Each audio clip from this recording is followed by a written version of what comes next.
In the words of the poet-philosopher Kanye West, money isn't everything, but having it is. These words couldn't be any more true than for times like today.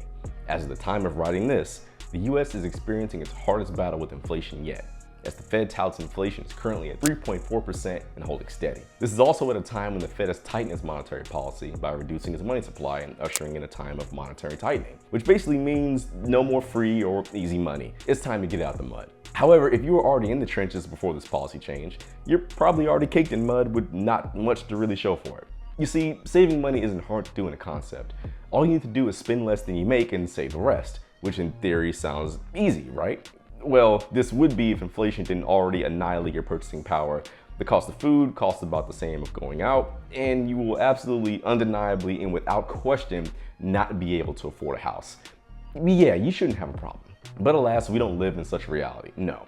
We live in a world where, according to recent studies, 70% of Americans live paycheck to paycheck, and more than half of Americans can't afford a $500 emergency without using credit cards, and the average car payment is $750 a month. So what the are we actually supposed to do with this? And how did we end up here? Well, that's exactly what we're going to talk about in today's video. Inflation and why just saving money is keeping you poor as hell. My name's Mark and welcome to Evergreen. We carry deep dives into the world of business and finance, empowering you, our cherished viewer, with all the tools you need to take control of your financial future.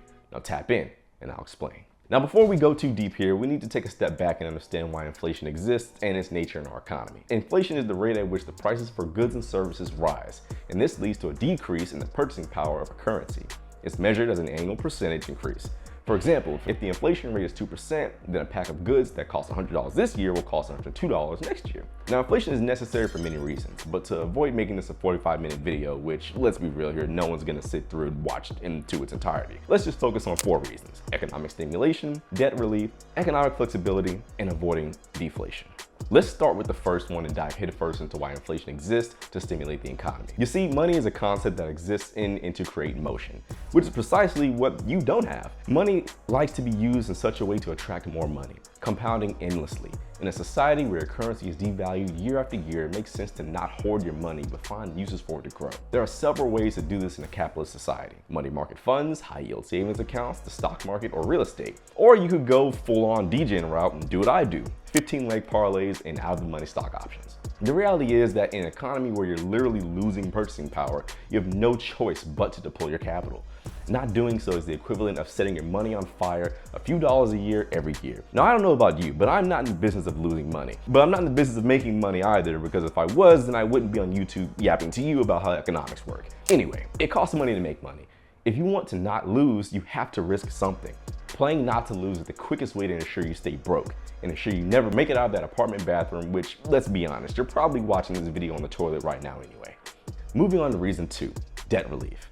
Now, stop me if you heard this one before, but did you know that the richest and most powerful country in the world is currently operating on a $34 trillion debt load?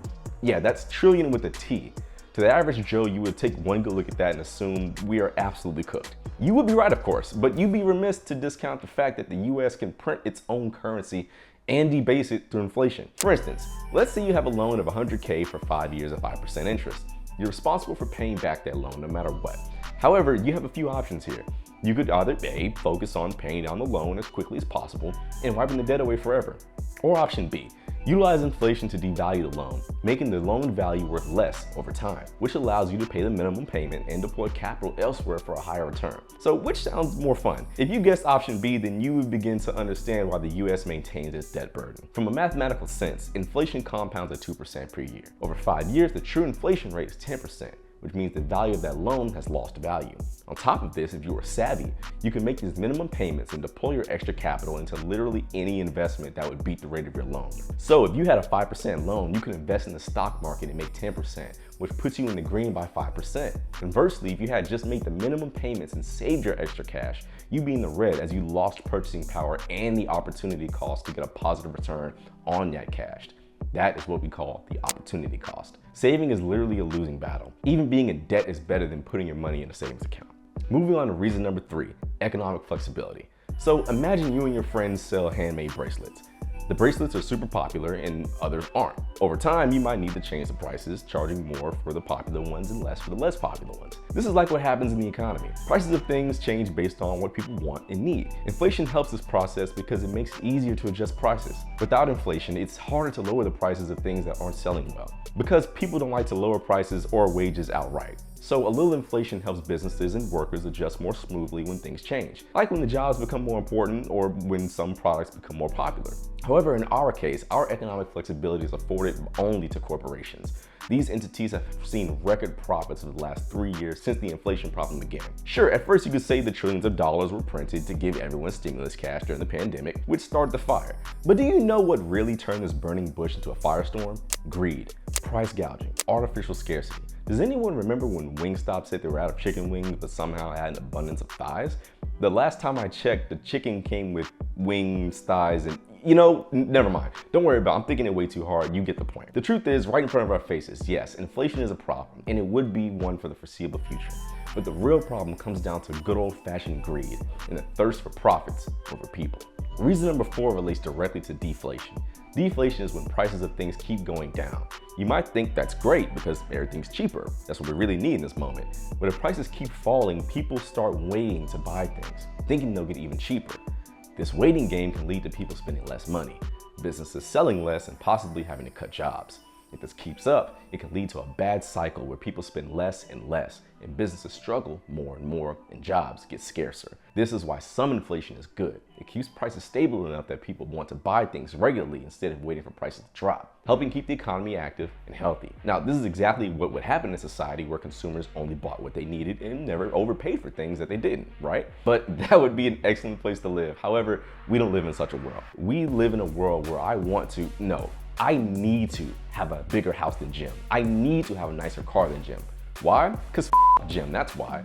The reality is the supply and demand drives everything in the market. As the supply of things goes down, the demand goes up, which creates a price war. We saw a price war in 2021 in the housing market, where there was literally no homes on the market, except for the ones that everyone was overpaying for. My wife and I saw this firsthand when we were trying to purchase the house we live in now, but we decided to look in a different area than everyone else. And as a result, we were able to get a really good term on the house and ended up locking a great deal. If we had decided to give up on our search, we would have never found this house. We would have sat with our money in our pockets as we watched the oncoming inflation ruin our purchasing power. The reality is, in this economy, in this country, you must deploy your capital. If you're able to save any money in the first place, money cannot be stagnant, or else your pool of cash becomes a swamp, wasting away into nothingness as your nest egg becomes smaller and smaller over time. If you found this video helpful and entertaining, please leave a like below and subscribe if you haven't already. These videos take quite a while to produce, and every interaction I have with you guys in the comment section genuinely makes my day.